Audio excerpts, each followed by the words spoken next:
Good morning. South Korea repatriates 3 rescued North Korean sailors and 2 recovered bodies. Efforts to find the rest who are missing are still ongoing. And time is running out as the search for the missing Malaysia Airlines Flight 370 kicks to a higher gear following a third ping that is picked up by an Australian ship.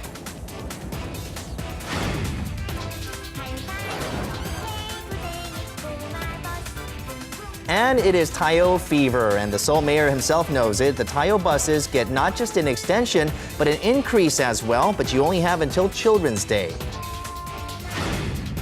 Meet a 24-year-old student in Korea who has never been on a sogeting, the Korean version of a blind date. Will it be love at first sight or a dud date? Find out on Korea Today, Monday, April 7th, 2014. From Arirang News, this is Korea Today. And a good Monday morning, everyone. Welcome to Korea Today. I'm Kim In-jung alongside Kim Young and Oh Jin-ju. Hope you had a great weekend. You know who had a great weekend this weekend? Yes, our ferry athlete herself. That's right. So Yeon-jae has brought home the country's first rhythmic gymnastics gold medal at the Lisbon World Cup. It wasn't just a gold medal in that. She picked up 4 gold medals and also a bronze, so we'll be talking a lot more about that. Our S.J. Lee, he'll be joining us later on Korea Today. You know, look at her move. She is so delicate and so flexible. She's so cute. You sort of bite her, don't you? It really looks like her time has come finally after all these years. Okay, well, S.J. Lee will join us for more on this later. But first, let us begin this Monday morning with our top story. The South Korean government has repatriated 3 North Korean sailors and 2 bodies from a ship that has sunken off its southern coast through the truce village of Panmunjom upon Pyongyang's request. Sunday's handing over followed an accident on Friday when a Mongolian-flagged cargo ship en route to China carrying heavy oil and metal products sank some 63 kilometers off the coast of South Korea's Yeosu. The South Coast Guard is still looking for the 11 others missing, though search efforts were hampered by the bad weather on Sunday. A day before, the North had requested through its state-run media that the South rescue the sailors on a humanitarian basis and help the survivors reunite with their families as soon as possible. South Korean soldiers on Sunday found a 3rd suspected North Korean drone on a mountain in Samcheok, Gangwon-do province on the east coast of the country. The drone, which appears to be identical to the first one found in Paju, was discovered following reports from 3 local residents who said they had seen the unmanned aircraft in early October. Preliminary analysis showed components of outdated 486 computers being used as flight controllers. Seoul's Joint Chiefs of Staff said that it will take military and legal actions over Pyongyang's alleged violation of its airspace once confirmed, and will also mobilize units across the country to search for other drones. The 3 drones had apparently flown into South Korean airspace going undetected for months, sparking concerns about security and prompting discussions for new prevention measures. And the percentage of those who own budget phones, which come with lower monthly plans, has surpassed the 5% mark of all mobile phone users in Korea for the first time. According to the Ministry of Science, ICT, and Future Planning, the number of budget phone subscribers stood at 2.8 million as of last month. First introduced in the early 2000s, budget phones run on a mobile virtual network operator which rents out parts of a larger wireless network infrastructure, allowing customers to use their phones at lower prices. With big-name telecommunications companies such as KT and SK Telecom, as well as other large retailers like eMart and Home Plus jumping in to get a piece of the pie, the number of users is expected to surpass 3 million within this month.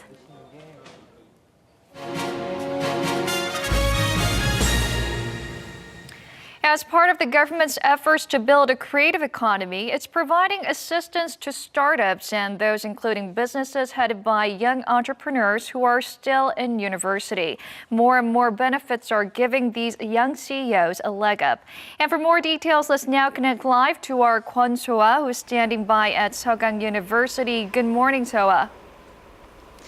Good morning, Jinju. As you said, I'm here at Seoul University, which is one of the schools that provides active support for students who want to start their own businesses, which they often find a daunting task. It's not only about having creative ideas, but detailed strategies and money, of course, plays a big role as well.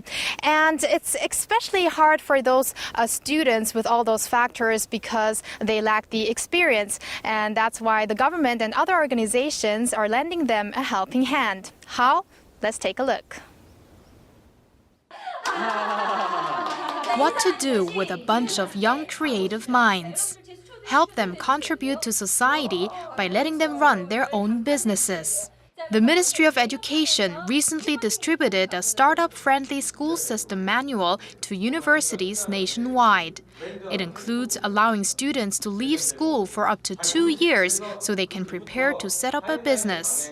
15 universities already had such a system in place at the end of 2013, and the ministry hopes to raise that number to 95 by the second semester of this year. The government's ultimate goal is to create more jobs. While the general employment rate has risen recently in the nation, it hasn't yet extended to the younger generation. Giving credits to students who participate in startup-related activities, such as school clubs, is another part of the Education Ministry's ambitions. It is difficult for students to start their own business in terms of time, money, and room. However, our school has special startup courses that connect us with venture companies so we can do internships. It also provides us with offices. Kang Min-ji is the leader of Black Box, a club on the Seoul University campus that has already trained over 160 students who are currently active with their own businesses. Members meet for a weekly seminar where they discuss and present their strategies and give each other feedback. 불편함을 생각을 해봐요. 여태 살면서 학교든 뭐 지하철이든 어떤 공간에 다니는 데 있어서. 근데 오토바이 타면 지금 갈 수도 있어. 한 1,000원. 당신을 데려다 드립니다. 그래.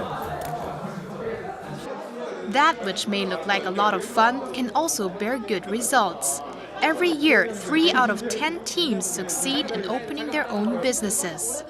But despite their passion and the various opportunities afforded to them, many Korean students remain hesitant to jump in with both feet. Since all men in Korea have to go to the military, there is often the question of when to start the business. Social perception is also a problem. People think it's a better path for university students to work for conglomerates. However, people engaged in consulting at around 230 startup organizations for young people see a bright future.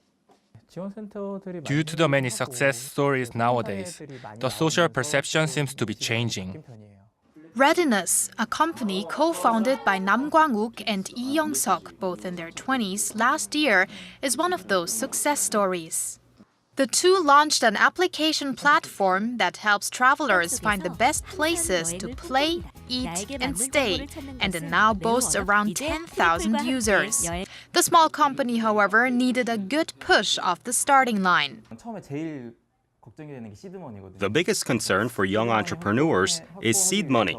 We received that by winning a contest held by the Korea Tourism Organization. These days, the Korea Institute of Startup and Entrepreneurship Development provides us with manpower. The company went through many trials and errors. It was difficult to fix a sense of goal into the mind of all team members. Since I majored in journalism and broadcasting, administrative and legal procedures were also difficult.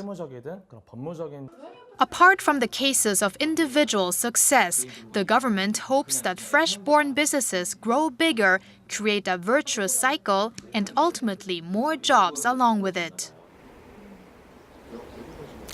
Now, what all of the students I talked to had in common was that their priority was not the money. In fact, as long as they had a dream to go after, it seemed they were not scared of failure.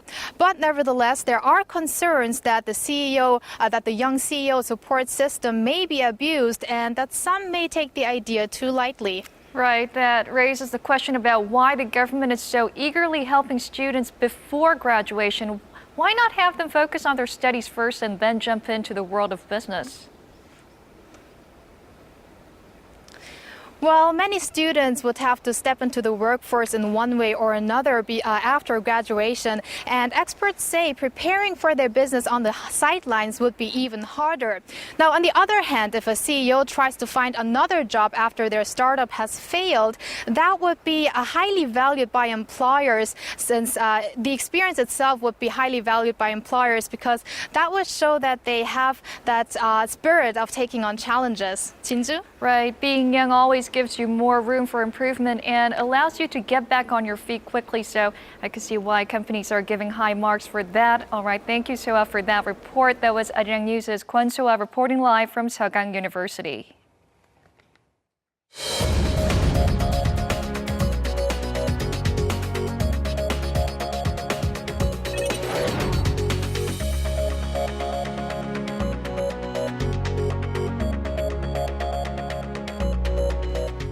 Good morning, everyone. I'm Yurian, and I'll be bringing you the newspaper headlines for this week. I want to begin with a feature story from 조선일보 that looks into the changing age demographics in the capital area, which many expect will influence the upcoming local elections in June. Now, the headline reads, age of voters in capital area, big change in 4 years. Those in 50s greater than those in 20s and 30s. Now, below you see the map of the capital and surrounding regions, Seoul, Gyeonggi-do Province, and Incheon. The areas colored in green are where those in their 20s and 30s outnumber those in their 50s, and in orange are the areas where the 50-somethings outnumber the 20s and 30-somethings. And you can see the drastic change in just 4 years. Much of the capital regions are now in orange compared to 4 years ago. The article says that given that 50-somethings have a strong leaning towards the ruling party and those in their 20s and 30s towards the opposition party, the rise in the population of the elders will most definitely place a burden on the opposition party. The change in the age demographics comes as nearly half of the baby boomer generation who were born between 1955 and 1963 entered their 50s in the past few years, according to the paper. Let's now go on over to 동아일보 and take a closer look at the story on the side over here. And the headline reads, Hole in Cyber Defense Network, military security documents leaked. Now, so as mentioned by Young earlier in the program, the discovery of a third suspected North Korean drone east of Seoul is causing serious security concerns on Korea's air defense system. But that's not all. Some major confidential military data were found to have been leaked online. Now, according to lawmaker Kim Young-ju from the opposition New Politics Alliance for Democracy, the private information of experts that work for the Agency for Defense Development could be found on foreign portal sites. Now, the ADD is the National Agency for Research and Development in Defense Technology. The private information includes national ID numbers, phone numbers, and also usernames and passwords, which people can use to look into their personal emails, putting some confidential state secrets at risk. Now, switching gears, let's now go on over to Gyeongyang Sinmun, which has a photo of Koreans celebrating a traditional holiday, Hansik. Now, the caption reads, paying respects to ancestors on Hansik, with a photo that shows people gathered at the Catholic Park Cemetery to pay respects to their ancestors in Yongin, Gyeonggi-do Province on the outskirts of Seoul. Now, Sunday was Hansik here in Korea, which is a holiday that marks the 105th day after the winter solstice. Hansik used to be one of Korea's 4 major holidays, along with Lunar New Year's Day, Chuseok, and Tano. Now let's take a look at some business news from the Mail Business newspaper. And let's go directly into this side story right over here.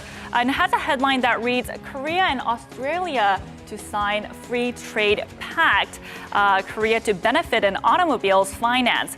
Now, in an exclusive interview with Mail Business, Australian Prime Minister Tony Abbott vowed to contribute to efforts in making Seoul a financial hub through the signing of the Korea-Australia Free Trade Agreement. Now, Abbott is scheduled to meet with President Park Geun-hye to put his words into action when he arrived for his 2-day visit in Korea on Tuesday. Australia has been strengthening its push into into Northeast Asian markets, and the paper says it seems the country is set to use its trade pact deal with Korea as a bridgehead into the region.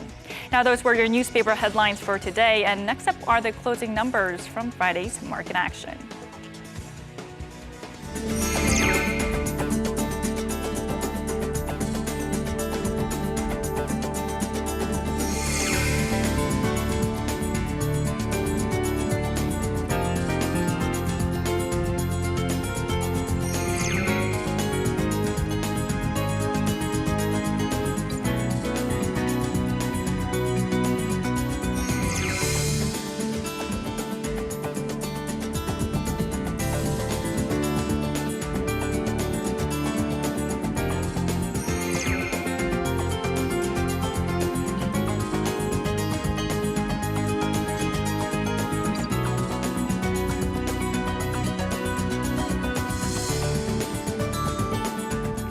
Time now to get a check on the weather. The weekend, the weather was a bit of a mixed bag. It was a mixed bag on Saturday, but on Sunday it turned into a nice sunshiny day. But what I did see is the flower blossoms. It's almost coming to an end, though, apparently. Way earlier than usual. Right. What a bummer, right? Let's find out more about this with Chun Song-cho standing by outdoors. Good morning, Song-cho. Good morning.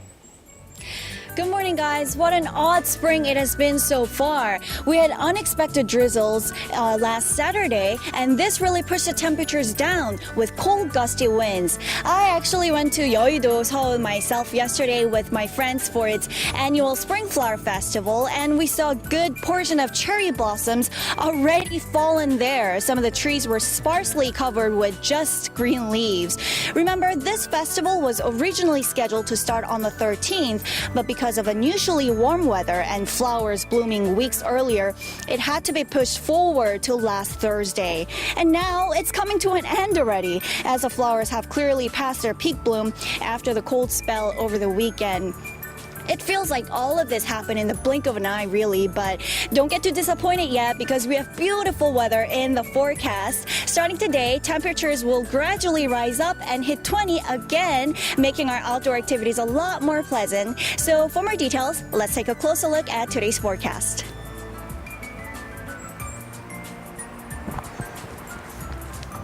Seoul and Jeju's highs are the coolest at 17, Daegu and Gangneung the warmest at 23 degrees.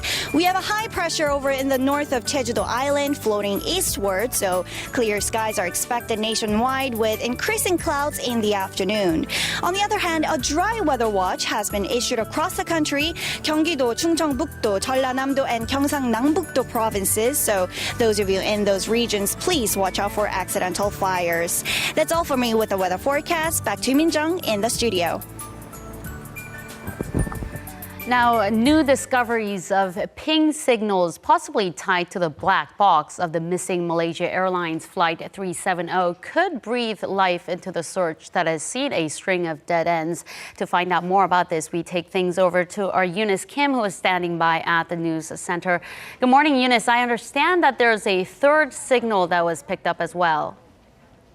Good morning, Min-jung. That's right. Australia's ship, the Ocean Shield, is investigating a possible third ping in the massive search zone. This separate from the pair of ping signals that attracted interest this weekend in waters some 560 kilometers away. Australian Air Chief Marshal Angus Houston told the media Sunday that a Chinese patrol vessel had picked up electronic pulse signals on two separate occasions Saturday within a span of hours and within a distance of 2 kilometers. China also said it spotted white objects in the water 90 kilometers away. Houston warned against jumping to conclusions, though, saying that we could see several more reports of such pulse signals before we reach anything conclusive. This as the race against time is intensified. The batteries of the black box are feared to run out any day now that Malaysia Airlines Flight 370 went missing 30 days ago.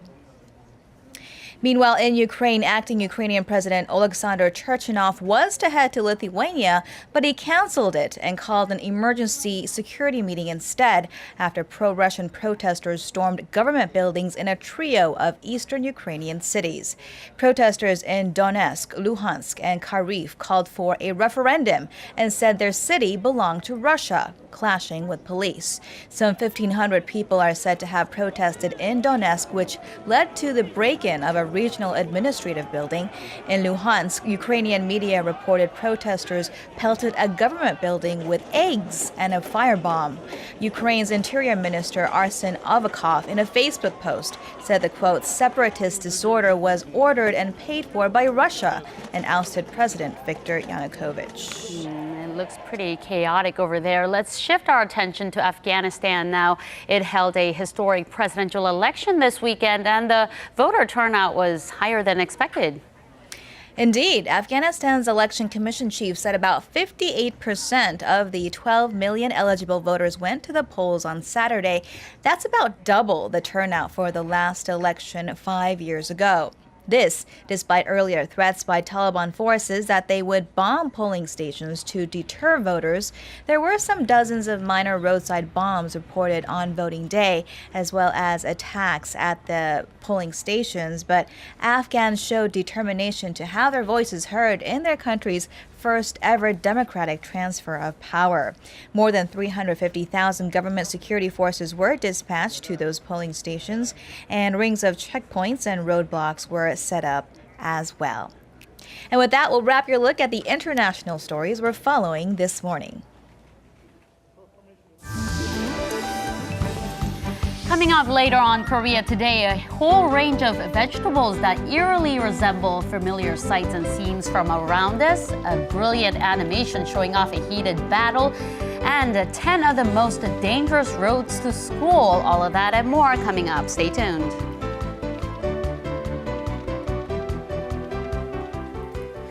He is one of the most influential artists in the music scene, the king of pop, also known as Michael Jackson, of course. 5 years after his death, he still makes waves in the music industry. Our Im Yoon-hee joins us with more on this. Good morning. Good morning. So a few of his tracks were discovered by L.A. Reid in Michael Jackson's personal archive, and so a team was assembled containing some of the biggest producers in that industry. So Timbaland, Rodney Jerkins, just to name a few. And so these producers came together and are producing a new CD with Michael Jackson's new songs. Let's take a look. The King of Pop's legacy lives on.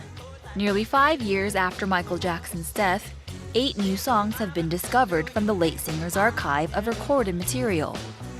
Titled Escape, the exact age of the material is unknown, but the anticipation for the new album is already spreading around the world. Some of today's most successful music producers have come together to contemporize the 8 unheard tracks. But most interestingly, people speculate that even this isn't the end of the music legend. This discovery may not be the last, and just when the next batch will be uncovered is yet to be known. Jackson's estate and record label plan on releasing Escape on May 13th, and they've kept the material under tight watch to prevent any unwanted leaks. Fans will just have to wait until next month to see just what the King of Pop has in store. Sounds like great news for a lot of his fans. May 13th is the date for its release. And, you know, there's a lot of artists that have posthumous work that's released after. Tupac Shakur, one example, right?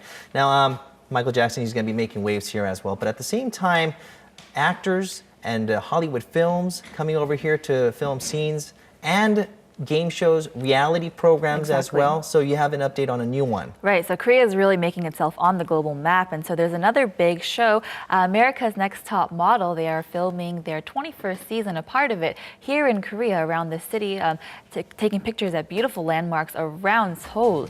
And so Tyra Banks, the host of this show, has been wanting to come to Korea for a while. And so she invited supermodel and Korean actor Lee Soo-hyuk to judge with her during the season finale for the show. Now, the show also includes works from Korea's internationally acclaimed designer Lee Sang-bong, and they're to be worn by the models in the final episode of America's Next Top Model. Now, his works have been worn by the works of Lady Gaga, Rihanna, Beyonce, Lindsay Lohan, and our very own Kim Yeona herself. Now, Lee Sang-bong really is one of those names in the fashion industry that represents Korea. But there's been a slew of foreign TV programs that's come to Korea. SNL, for example, that's one of them. And this one, America's Next Top Model, this one, there's a Korean version, but is that also produced, or does Tyra Banks have anything to do with it? Right, so Korea's Next Top Model is based on America's Next Top Model, is also created by Tyra Banks as well. The two hosts from the shows met together. Chang Yoon-ju, she's the host of Korea's Next Top Model, so they got together, and there haven't been confirmed speculations of collaboration, but they do speculate that the season finale of Korea's Next Top Model will feature an appearance by Tyra Banks. So we'll just have to wait for that. So we'll be looking forward to that. Thank you very much, Uni, for joining us here. And still ahead on Korea Today. Now, have you heard of the word sogeting? Now, it's a blind date here in Korea, and a lot of people have gone on it. Well, we meet a university student from Indonesia who's never been on a sogeting or a blind date here in Korea. So on Ins and Outs, we set her up on this blind date where she heads out to have some fun in wonderful and beautiful weather.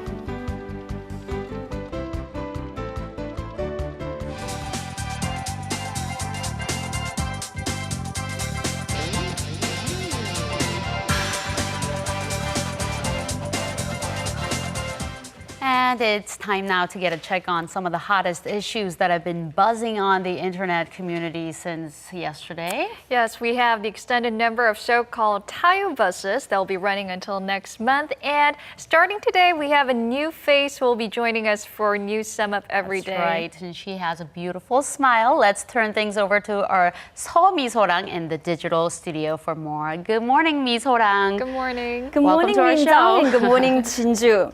Yes, that's right. Taeyo buses was indeed one of the most hotly searched terms the past 24 hours. But before we get to that, let's first have a look at some of the other issues that were making headlines. Of course, the rhythmic gymnast Sonyeonjae wins her first gold at the IFG's World Cup yesterday. Also, an online service that's got many looking up their Hangeul names. Let's take a closer look. If you've ever wondered how to spell your Korean name using the English alphabet, then look no further. Web portal Naver yesterday launched an online service for its users that converts one's name spelled in Hangeul to its correctly Romanized version. While surnames are converted to the one or two most widely used versions, transcription of first names are strictly based on the official Korean language Romanization system as proclaimed by the Ministry of Culture, Sports and Tourism. Other Romanized versions that do not follow the official system are also shown, listed according to frequency of appearance on the internet. Many internet users hopped online yesterday to try the service out and were quick to point out that the widely used Romanized names of famous stars such as Kim Yeona was not the correct version. Now, I did have a look myself and found that the Romanized version of my name that I use does follow the official system. Now, if you're curious about whether your name does or not, check the website out because it only takes a minute or two. Now, going back to the Taeyo buses. To celebrate its monthly public transportation day, the Seoul city launched 4 buses and gave them a makeover into Taeyo buses. The Taeyo buses became an instant hit among children, with families from even outside of Seoul flocking in just to have a ride.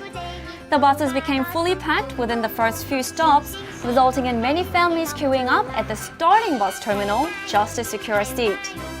Now, in response to this huge turnout, Seoul City Mayor Park Kwon-soon announced yesterday that it will extend the Taeyo buses operation by 9 days to May 5th or Children's Day. Mayor Park also added that 96 more Taeyo buses will be put into operation, bringing the total number of these cute buses to 100.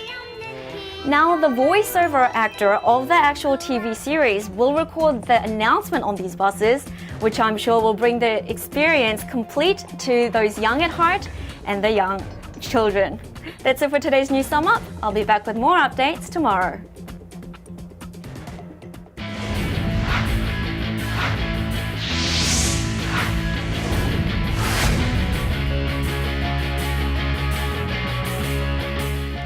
Now, over over the weekend, rhythmic gymnast Son Yeon-jae finished with 4 gold medals at the International Gymnastics Federation's World Cup in Lisbon.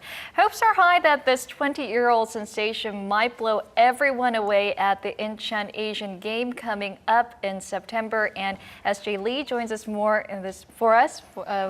Here in the studio. Right. Good morning, Good SJ. morning. Good morning, SJ. You happen to be the biggest fan of Son Yeon-jae, no? One of the biggest fans, right? Well, it's a great morning. Of course, Son Yeon-jae was scheduled to participate in 3 straight competitions for 3 straight weeks, and a lot of people are looking forward to this. And of course, this all started off with what everyone's talking about this morning, the Lisbon World Cup, and what an amazing performance from Son Yeon-jae. Of course, hoping to win her first individual gold. She got her wish as she scored 17.550 in club, 17.950 in ribbon, 17.900 in hoops, and 17.800 in ball for a total of 71.200. Good for first in the individual all-around, winning her first ever gold medal in the individual all-around finals as well. Not only that, on the second day, she wins the gold medal in ball, clubs, and ribbon events, and she earned the bronze in hoop, finishing off with 4 gold medals in total in Lisbon.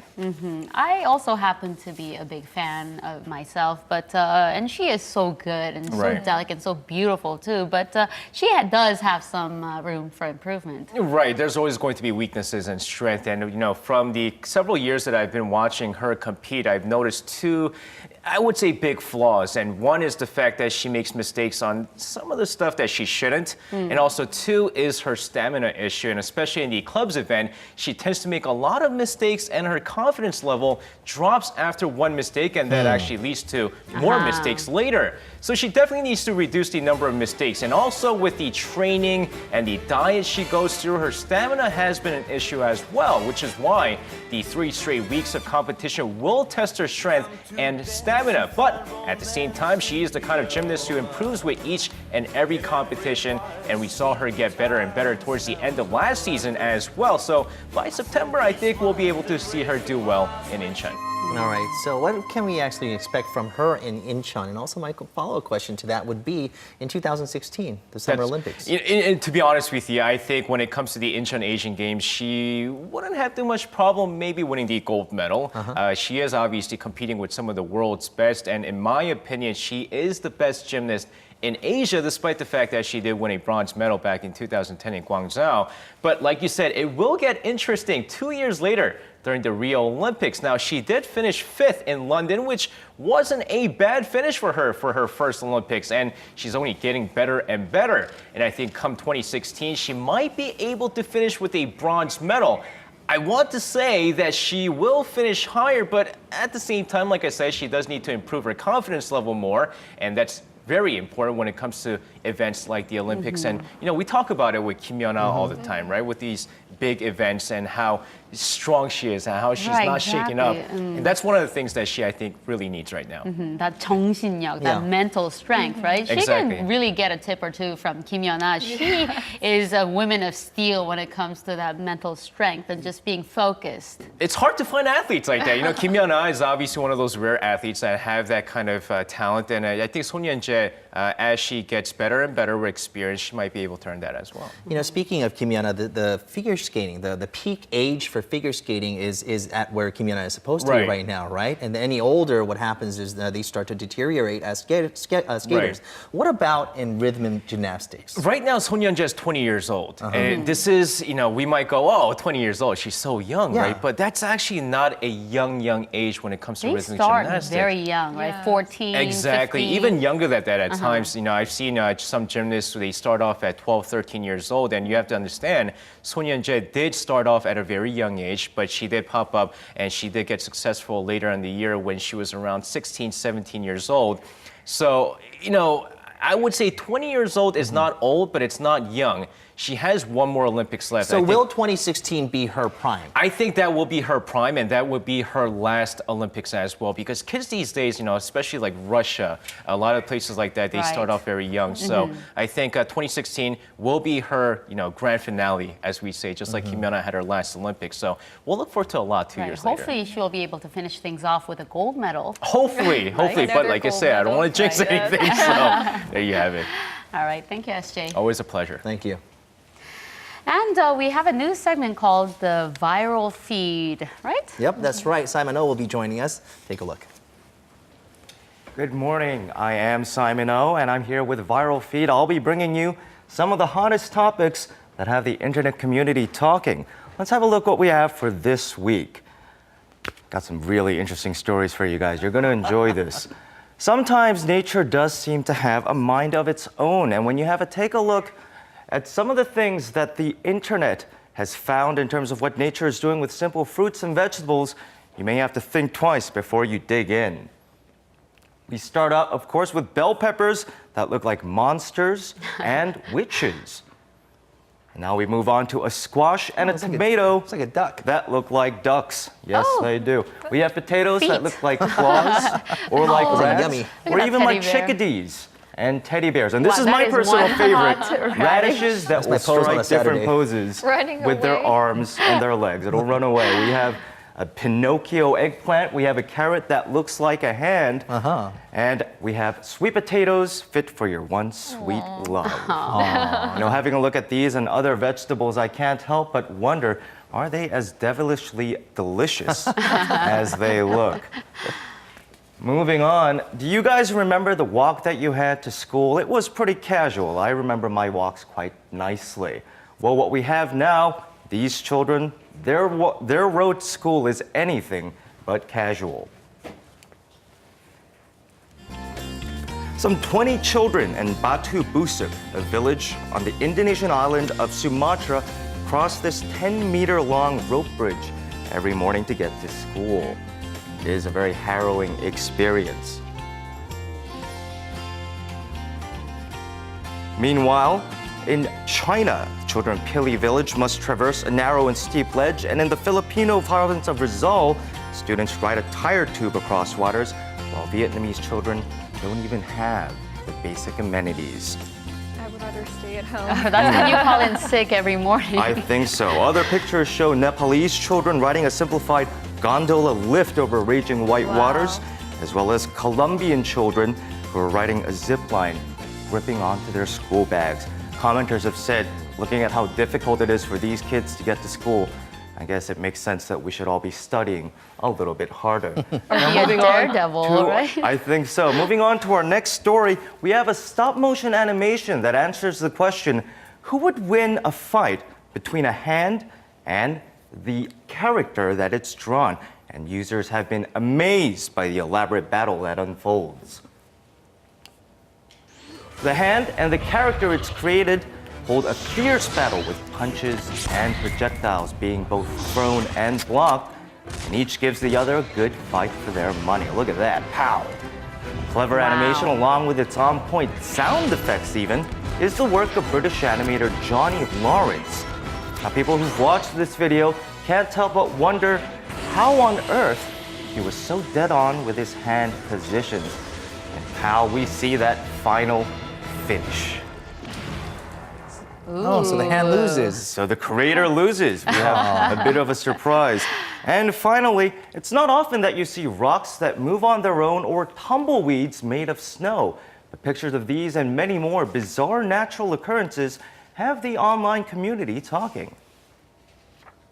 We start by heading out to Death Valley, California in search of the curious sailing rocks. These are stones that weigh over 300 kilograms apiece, and yet they've mysteriously moved, creating long trails behind them. And what's more, there's no sign that any living creature ever pushed them along. As for these interesting snow formations, they're a natural occurrence in North America called snow rollers, and they're caused by fine snow being blown across the fields. And of course, who can forget the aurora borealis or the northern lights when we speak about the awe of nature? The spectacular light show takes place when explosions on the sun send particles to clash with our atmosphere. There are also photos of clouds that look like breasts, rainbows caused by light from the moon, and clouds in the shape of lenses, and lightning that strikes not down, but up. It is pretty amazing. Users have mentioned that they wish they could see these wonders in person and decided to add them to their own personal bucket lists. And sadly, that's my final story for today for Viral Feed, but you have a taste for what's coming up each Monday. It's going to be a lot of fun. We enjoy the videos already. Alrighty, I'm glad you enjoyed them. Keep tuned because I'm telling you there's more where this came from. All right, sounds great, Simon. Thank you very much. Alrighty, thanks you guys. Thank you.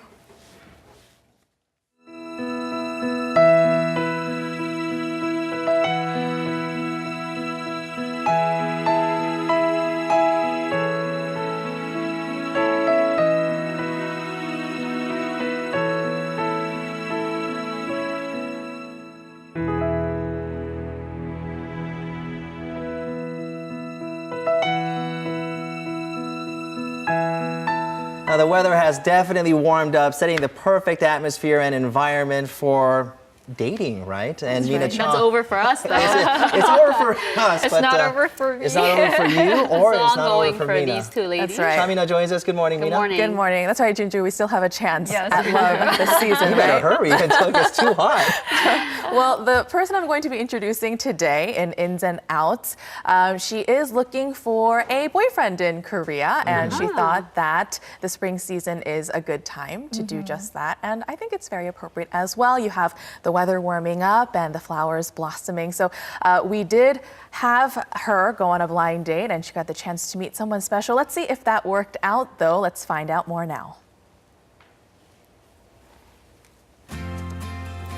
We meet today's guest, Stephanie Theodore, at a University Language Institute in the city of Seoul.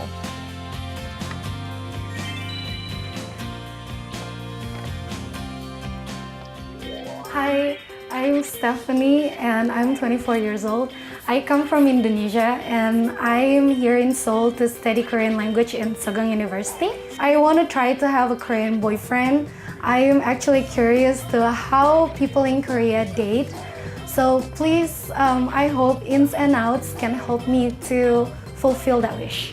Such an attractive young lady. Very She doesn't have a boyfriend. What every 20-something-year-old should be able to enjoy is falling in love. 스테파니가 파리 남자친구 생겼으면 좋겠어요.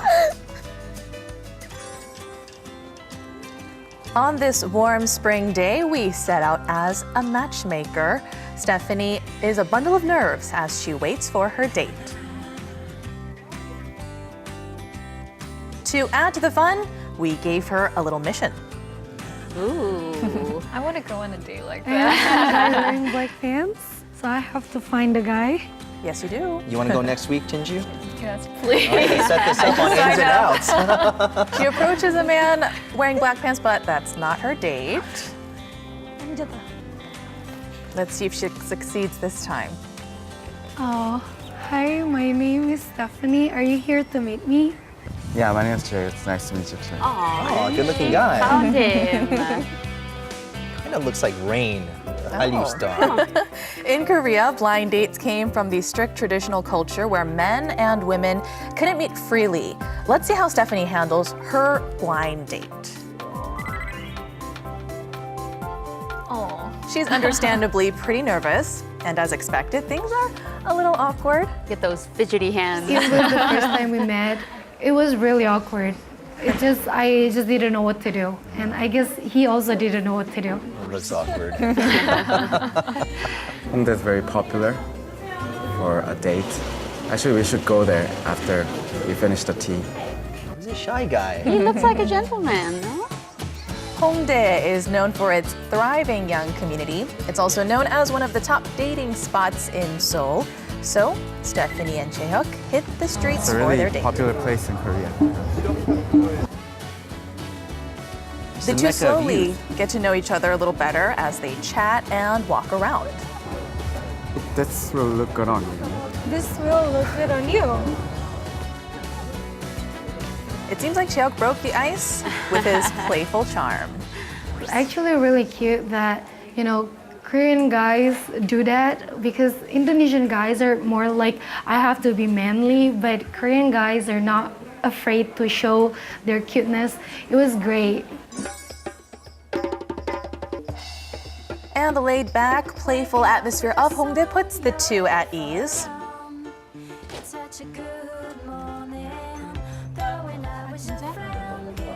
They look a lot more comfortable now from when they first met, wouldn't you say? Their next stop on their date is a multi-room. A multi-room. This is Stephanie's first time, and she finds it fascinating. Multi-rooms offer guests music, movies, video games, and the internet all in one location, making it a popular dating venue. And although it was just for a day, Stephanie got the chance to spend her entire day with a new Korean friend exploring parts of Seoul. I wonder how she felt about it. It was a great date. It was really fun. You know, I get to see his personality more and more. And because he's naturally quiet, he get to like be fun, and I got to see it. It was really great. She really seems to have enjoyed it, and she says she'll always remember this experience. Aww.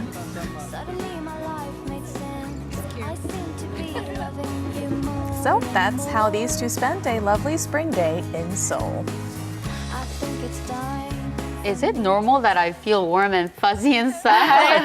Not at all. Supposed to feel On right a now. day like that. Stephanie really had a lot of fun, it looks like. Yeah, she did, and especially because it was a new experience for her. Apparently in Indonesia, it's not very common to have a blind date or to be set up on a blind date between people. But in Korea, you know, it's the norm. And if you're single and you're a certain age, you always get the 소개팅 offers. Do you want to go on a blind date? Do you want to get set up with my friend? Which is always good, right? But okay, you don't get that many blind dates over in Indonesia, so it must have been a real different experience for Stephanie to have this, especially here in Korea. And it must have been fun for both of them, actually, right? Yeah, it seemed like they had a really good time for both of them. She was especially interested in the dating culture, so this is exactly what she wanted to experience, and that was her wish. One of the things she did note was the couple activities in Korea. So, for instance, like the couple teas, the couple rings, and those sorts of things. That was Especially very with the intriguing. month of May next, you know, just around the corner, you see all these couples just walking around everywhere in Jeju.